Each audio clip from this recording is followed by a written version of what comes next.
지난주일은 부활주일을 맞이해서 두 종류의 열심이 있다고 말씀드렸어요.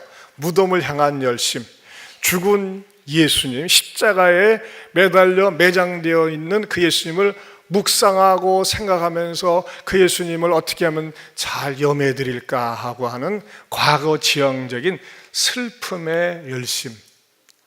그러나 그 열심은 아무리 열심을 내봤자 시간이 지나면 헛되다는 것입니다. 그러나 그리스도인들은 어떤 열심이 있어야 됩니까? 부활에 대한 열심. 지금도 우리 예수님은 살아서 역사하십니다. 이 예배 속에 임재하고 계십니다.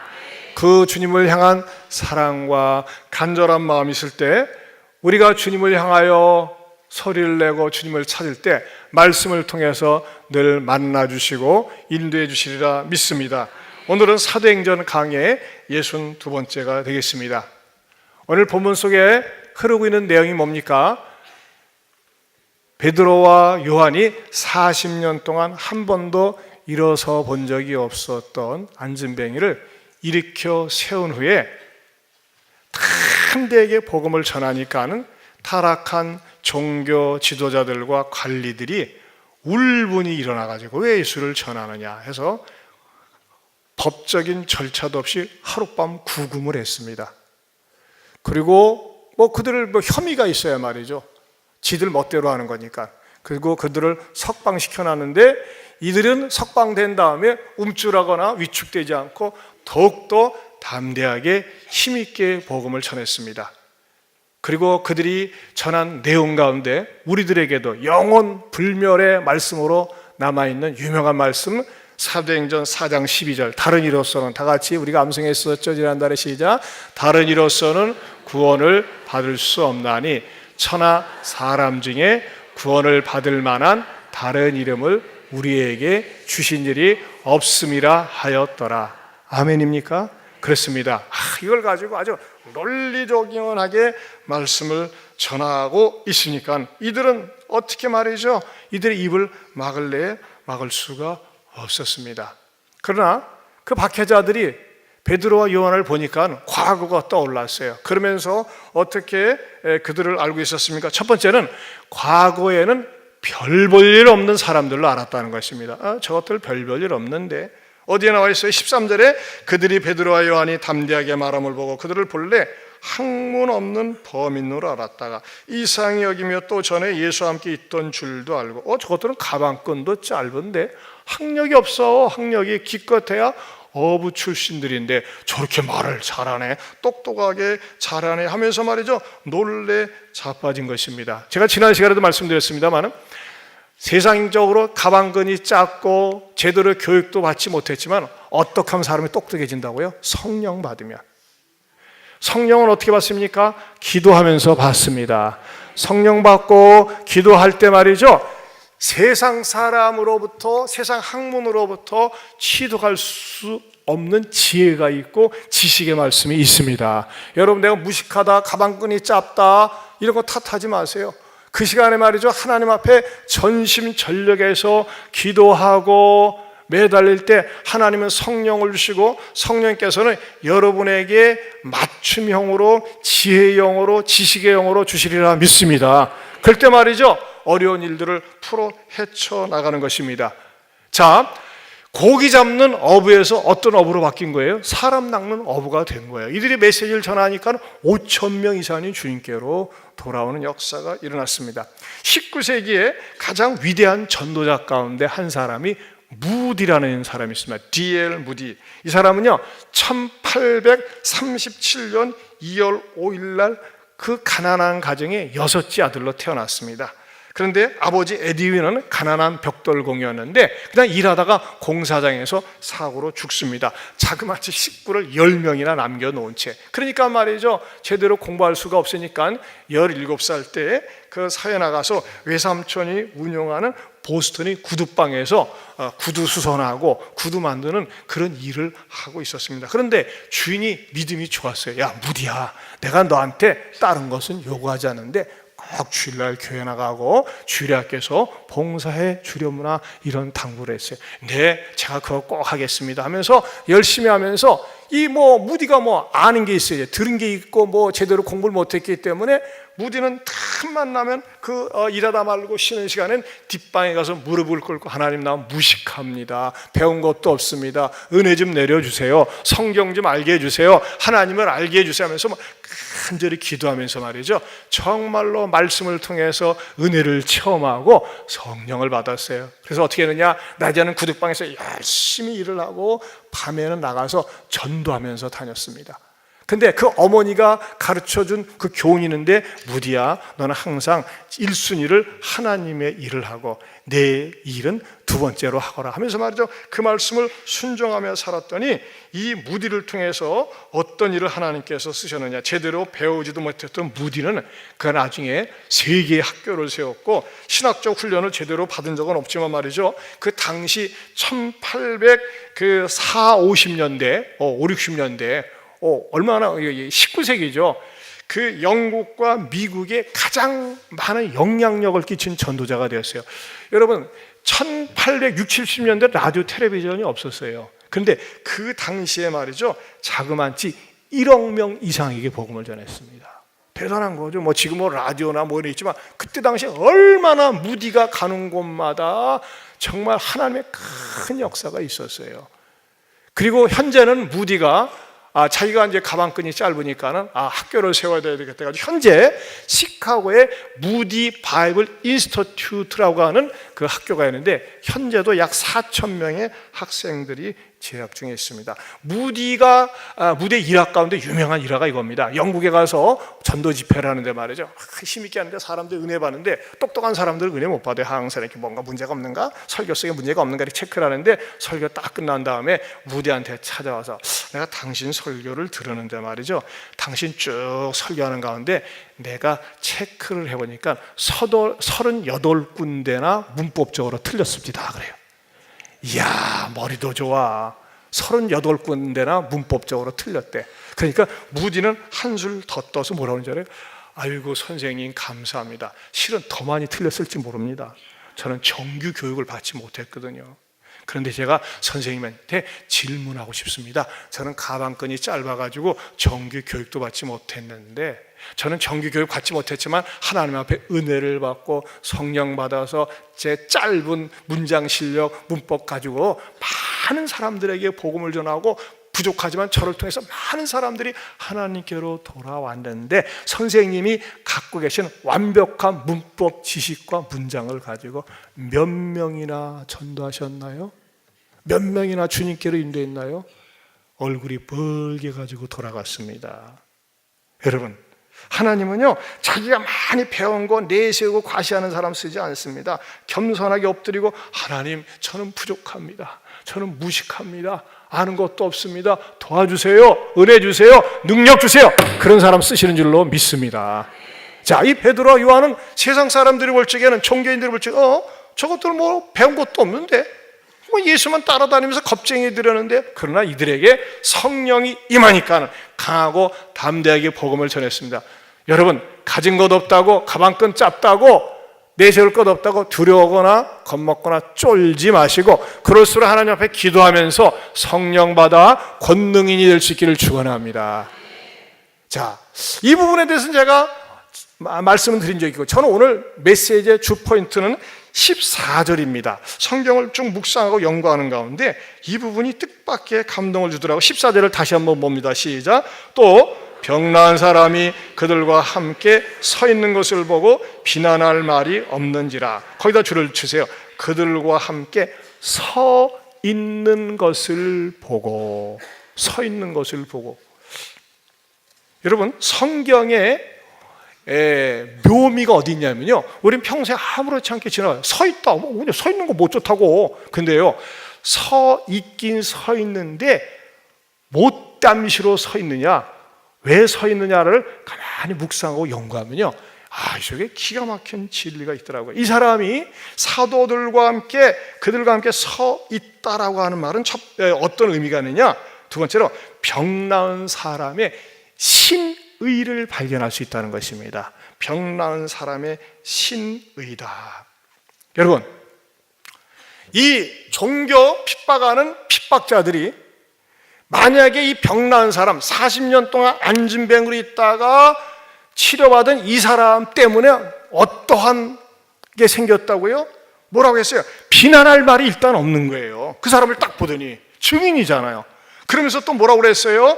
16절에 이렇게 말씀하고 있어요. 이 사람들을 어떻게 할까? 그들로 말미암아 유명한 표적 나타난 것이, 안진뱅이가 고침받은 것이 예루살렘에 사는 모든 사람에게 알려졌으니 우리가 부인할 수 없다. 그렇게 얘기하고 있습니다. 여러분, 오늘 본문 속에서 주연은 사도 베드로와 요한입니다. 그런데 탁월한 조연은 누구냐? 바로 병 나은 사람이라고 하는 것입니다. 자, 이 사람이 무엇을 근거로 해서 믿음의 신의를 보여주고 있다, 믿음의 의리를 보여주고 있다, 그렇게 얘기할 수 있습니까?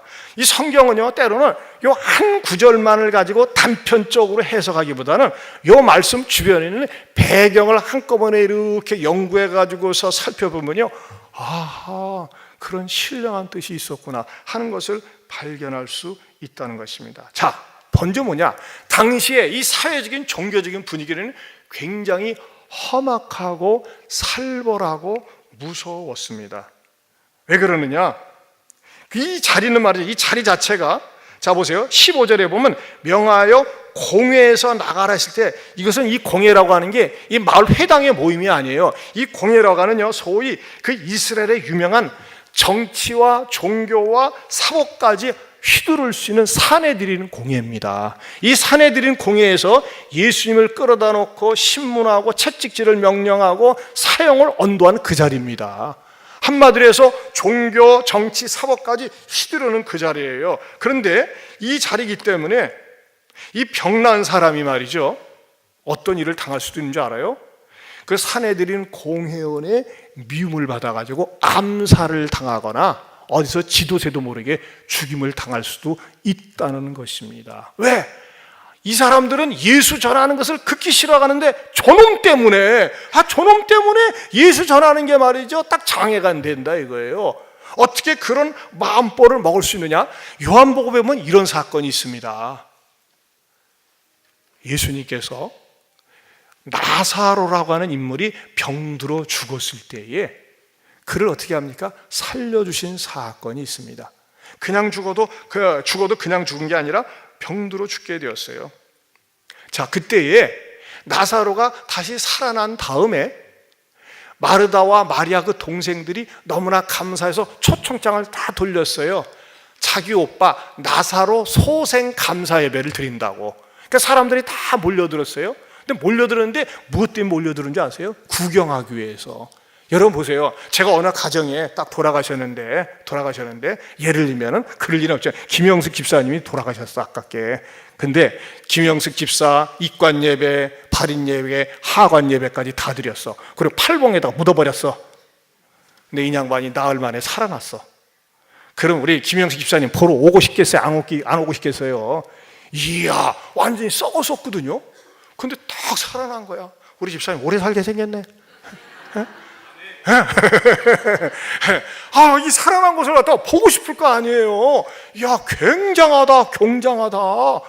그러니까 사람들 말이죠, 구름대처럼 몰려들었어요. 그런데 여러분, 신통방통하고 신기한 사건 아니겠어요? 죽었다가 그것도 뭐 순간적으로 죽었다가 냉동실에 들어갔다가 나온 게 아니에요. 완전히 매장됐다가 나온 거예요. 그럼 사람들이 놀라고 그 기적 때문에 흥분돼서, 야, 예수님 대단하다, 우리도 말이죠, 저 예수님 믿어야 되겠구나 이런 마음을 가져야 되는데, 이 자리에 이 사내들은 공회에 참여했던 인물들이 그 자리에 있었는데 어떤 마음법을 가져오는지 아세요? 자 보세요.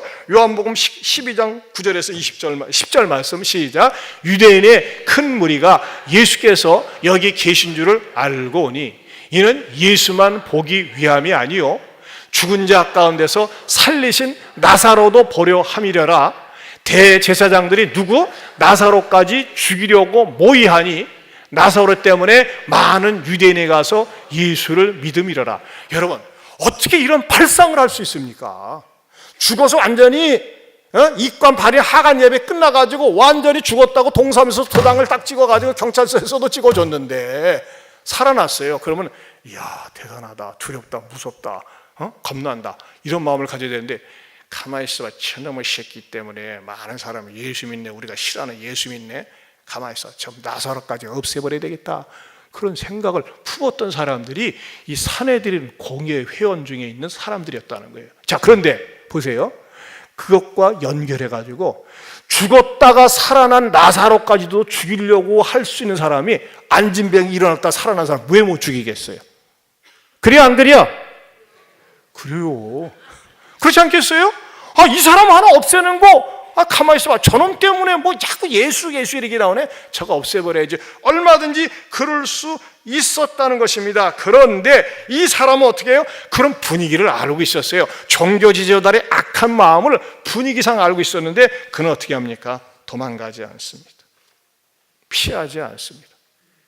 아니, 이럴 수 있잖아요. 맨날 허구한 날, 아기 때부터 40살까지 말이죠, 성자만 왔다 갔다 하는데 얼마나 구경 다니고 싶었겠어요. 얼마나 진해 벚꽃 구경 가고 싶고 춘천 가고 싶고 강원도 가고 싶고 말이지, 봄인데 누나 따더라 이것저것 돌아다니고 싶겠어요.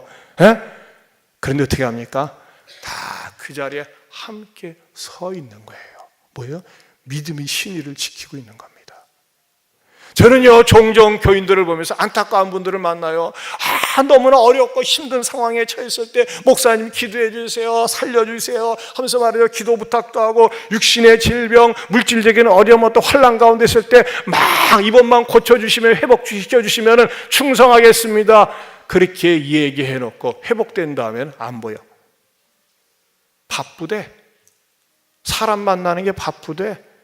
맨날 동창 모임 다니고 놀러 다니고 오래전부터 스케줄이 있었다고 하면서 말이죠, 그 믿음의 자리를 놓는 그런 사람들을 볼 때 가슴이 아파요.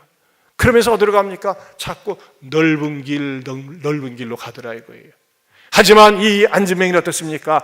병 나은 사람, 이 사람은요, 단순히 육신의 질병만 고침을 받은 것이 아니라 영혼의 질병에 고침을 받았기 때문에 사도들 옆에 서서 감히 신랄할 말이, 비난할 말이 없도록 증인으로 서 있는 것 아니겠습니까? 사랑하는 성도 여러분, 저와 여러분들도 한때 얼마나 어려운 때가 있었습니까? 힘든 때가 있었습니까? 그때 나를 건져주시고 고쳐주신 그 주님을 위해서 내 믿음의 자리를, 신의 자리를 굳게 지킬 수 있는 저와 여러분들이 될 수 있기를 축원합니다. 축원합니다. 저는 그런 의미에서 이 찬양이 떠오릅니다. 주를 위한 이곳에 예배하는 자들 중에 그가 찾는이 없어 주님께서 슬퍼하시네. 우리는 슬픔의 대상이 되어서는 안 되겠다. 우리 같이 한번 부르겠습니다. 좀 빠르게 도와주세요. 주를 위한 이곳에 예배하는 자들 중에 그가 찾는 이 없어 주님께서 슬퍼하시네. 주님이 찾으신 그 한 사람, 그 예배자, 내가 그 사람 외에 간절히 주님께 주은혜와 이곳에 서 있네. 주 임재에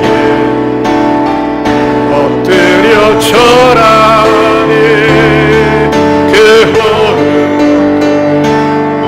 난 필요 없네. 주님만 경배해. 주 은혜 이곳에 서 있네. 주 임재에 엎드려 절하네. 그 호흡 난 필요 없네. 만 경배. 2절을 제가 이렇게 개작했습니다. 주를 위한 이곳에 전도하는 자들 중에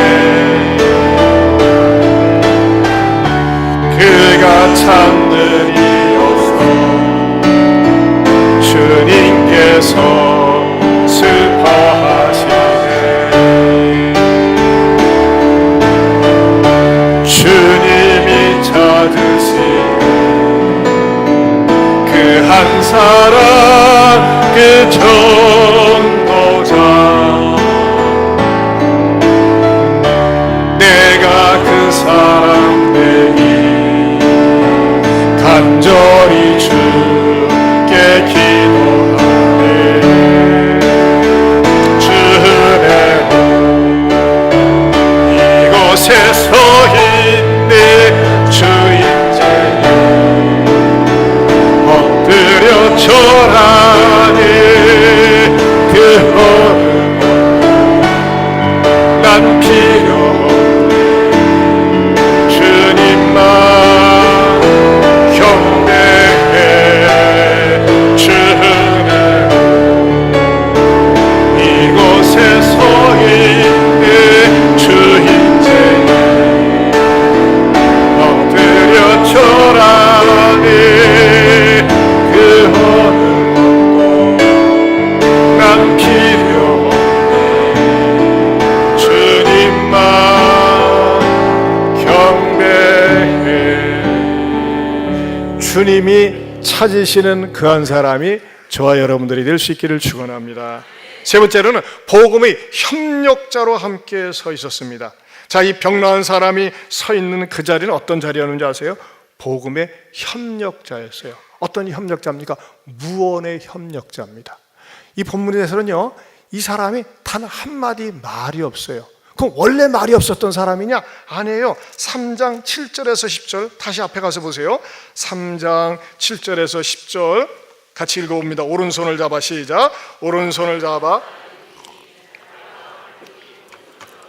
뛰어서서 그러며 그들과 함께 성전으로 들어가면서 걷기도 하고 뛰기도 하며 하나님을 찬송하니 모든 백성이 그 걷는 것과 하나님을 찬송함을 보고 그가 본래 성전 미문에 앉아 구걸하던 사람인 줄 알고 그에게 일어난 일로 인하여 심히 놀라며 놀라니라. 자, 여기서는 말이죠, 할렐루야 찬양 노래했어요. 근데 여기서 한마디 말이 없어요. 대신 누가 얘기를 해요? 사도들이. 왜 말이 없을까요? 이 사람은요, 치료는 받고 회복은 되었지만 자기 안에 복음은 없었어요. 전달할 수 있는 능력이 없었어요. 그렇죠? 그러나 뭐 하고 있어요? 옆에 서서 무언의 협력자로서 서 있는 것입니다. 여러분, 때로는 말이죠, 우리가 복음의 협력자가 필요합니다. 때로는 교회가, 왜 한국 교회가 어지럽습니까? 교회의 질서를 소중히 여기지 못하고 자기가 모든 것을 다 하려고 할 때 교회가 어지러운 거예요. 근데 이 사람은 어떻게 해요? 자기 분수를 알아요. 자, 사도 베드로와 요한이 복음을 전할 때 자기는 옆에 있는 것만으로 복음의 협력자 역할을 했다는 것입니다. 여러분, 저는요, 저 여러분들 가운데서 어떤 사람은 최일선에서 뛰어주는 사람이 있지만 어떤 사람은 그 자리에 있어 주기만 함으로 인해서 복음의 아름다운 협력자들 되시기를 축원합니다. 그래서 빌립보서 1장 27절에 이렇게 말씀하고 있습니다. 같이 봅니다. 오직 너희는 그리스도의 복음에 합당하게 생활하라. 이는 내가 너희에게 가보나 떠나 있으나 너희가 한 마음으로 서서 한 뜻으로 복음의 신앙을 위하여 협력하는 것과, 그랬어요. 복음의 신앙을 위해 협력하는 거예요. 여러분, 성경에서 복음을 해서 아주 적극적으로 간접적으로 협력한 유명한 인물이 있어요. 누군지 아십니까? 가이오 장로예요. 가이오 장로는 말이죠, 당시에 많은 사람들이 핍박을 당할 때 자기하고 직접 인간관계가 없는 사람들에게 잠자리를 제공하고 먹을 것을 주면서 잘 섬겼어요. 그것에 대해서 사도 요한이 뭐라고 평가하는 줄 아세요? 요한 3서 1장 3절입니다. 시작. 형제들이 와서 내게 있는 진리를 증언하되 네가 진리 안에서 행한다 하니 내가 심히 기뻐하노라. 이것이 진리 안에서 행하는 거예요. 왜? 어려운 사람들을 돕고 식사 대접하고 잠자리 제공하면서 말이죠, 같이 예수 믿는다는 그 하나 때문에 복음 안에서 협력하는 것을 일컬어서 사도 요한은 바로 진리 안에서 행한다고 그랬습니다. 여러분, 교회는요 절대 목사 혼자서 되지 않습니다. 혼자서 해야 된다고 하는 것은 잘못된 생각입니다. 저는 우리 교회 안에서 복음 안에서 협력하는 분들이 얼마나 많이 있는지 몰라요. 감사해요. 우리 찬양단원, 찬양대 복음 안에서 협력하는 겁니다. 찬양으로 하나님께 영광을 돌립니다. 때로는 말이죠, 우리 예한 갤러리에서 불편한 몸을 이끌고 정기적으로 청소해 주시는 어느 저 모 집사님, 또 늘 주차장을 돌아다니면서 오물을 주워 주시는 집사님, 매일 식당 앞에서 온갖 파지와 오물을 분리해 가지고서 분리수거해 주시는 우리 권사님 집사님, 또 계절 따라 시키지도 않았는데 돌아다니면서 전지 작업을 해주시는 집사님, 또 사계절 주차 관리하고 차량 봉사해 주시는 집사님들, 토요일이면 오후 3시에 인쇄실에서 말이죠, 우리 주보 인쇄를 해주시는 집사님, 식당에서 우리 권사님들 돌아가면서 이렇게 식사하시 준비해 주시고 또 청결 사역으로 봉사해 주시는 분들, 누가 어렵다고 하면은 찾아가서 권면하고 위로해 주시는 우리 권사님들, 또 방송실에서 음향으로 섬기시는 분들, 또 아이들에게 주어진 아이들을 잘 섬기고 전화하고 이끌어주는 우리 교사 선생님들, 춥지만은 춥다고 생각지 아니하고 요일별로 나와서 현장에서 전도하는 우리 전도단들, 새가족들을 위해서 이들의 믿음이 자라날 수 있도록 애쓰시는 새가족 섬김이들, 이런 분들이 다 뭡니까? 진리 안에서 협력하고 진리 안에서 행하는 분들인 줄로 믿습니다. 또 우리 구역장님들 말이죠, 작은 소그룹에서 말이죠, 말씀을 가지고 양육하고 지도하고 있습니다. 최근에 어떤 성도님은요, 1층 들어오는데 계속 화분이 생기는 거예요. 그래서 어떻게 저거 생기나 했더니 그분이 최근에 새로운 취미가 붙어가지고 화분을 갖다 놓는 즐거움으로 사는데, 화분을 보면 1층 들어와도 화분이 나란히 정렬되어 있어요. 왜? 교회를 사랑하는 마음으로. 이런 것들이 뭡니까? 누가 시켜서 하는 것 아닌데 차원하는 마음으로 봉사합니다. 이외에도 제가 일일이 또 거명하지는 못했지만은, 왜 목사님이 나는 뺍니까? 용서하옵소서. 또 유아부실에서도 이렇게 섬기는 분들, 이런 분들 때문에, 이런 분들이 뭐예요? 교회 안에서 복음으로 협력하는 겁니다. 온종일 주일날이면 회계실에서 회계가 헌금을 철저하게 관리하는 분들도, 이런 분들도 다 마찬가지죠. 사랑하는 성도 여러분, 우리가 이왕이면 신앙생활 하는데 나도 교회 안에서 조금이라도 복음에 협력하면서 쓰임받을 수 있기를 축원합니다. 교회 안에서만 그렇습니까? 또 나가서도 자기에게 주어진 은사를 가지고 은사를 개발하고 활용하면서 쓰임받는 거, 이게 아름다운 복음의 협력자들입니다. 또한 이 사도들과 함께 서 있는 이 병 나은 사람은 어떤 사람이었느냐? 말 없는 복음의 격려자였다는 거예요. 격려자. 협력자일 뿐만 아니라 격려자였다. 믿음의 신의를 가지고 격려해 주는 겁니다. 여러분, 그 앞에 있는 박해자들은 방방 뜨면서 화가 나면서 성질이 나가지고 이것들을 어떻게 처치할까 하고 있는데, 이 병 나은 사람은 가만히 서 있으면서 격려를 해주고 있습니다. 여러분, 어떤 사람은요, 그 사람이 있기만 해도 힘이 되는 사람이 있어요. 그렇죠? 자, 우리 옆에 분들하고 인사할까요? 옆에 계시기만 해도 힘이 나요. 그렇죠? 얼마나 좋아요. 어떤 사람은 내 옆에 없으면 좋겠는데, 그런 사람 한 사람도 없기를 축원합니다. 있기만 해도, 많은 말을 하지 않아도 있기만 해도. 저도 그런 존재가 되기를 원합니다. 목사가 오면 도망가려는 사람이 있어요. 목사하고 밥 먹으려면 피하는 사람이 있어요. 왜 그런지 모르겠어요. 물론 어려워서 그렇겠죠. 하지만 여러분, 저와 여러분의 존재가 내가 가주기만 하고 불러주기만 해도 힘이 나는 격려자가 될 수 있기를 축원합니다. 여러분, 우리 사회는 얼마나 격려가 필요한지 몰라요. 지난주에도 안산 대부도에서 3명이 승용차 안에서 동반 자살을 했어요. 젊은 사람들이에요. 설교를 준비하는 가운데 지난달에는 말이죠, 남편은 50세 은행원이고 부인은 현직 교사야.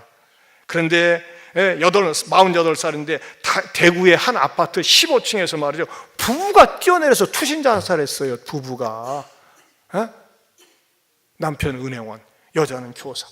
그리고 가족들은 노모가 있고 형제 아들들이 있어요. 그 유서에다 뭐라고 썼느냐? 유서에다 미안하다, 사랑한다, 빚 때문에 힘들다 그러면서 뛰어내렸어요. 그 밑에 무슨 댓글이 있느냐? 아니, 부부가 맛보는데 아무리 빚이 많아도 차근차근 갚아나가면 될 텐데 도무지 이해가 되지 않는다. 저도 이해가 안 돼요. 그 기사를 보니까 말이죠, 남편이 뇌수막염으로 입원했다가 말하자면 자살하기 전날 퇴원했다는 거예요. 너무너무 안타까워요. 여러분, 부탁합니다. 자살하지 마세요.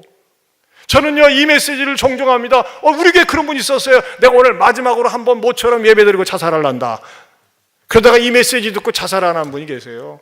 여러분, 자살하는 건요 자기 자신에 대한 살인죄입니다. 하나님한테 가서 책망받고 심판받습니다.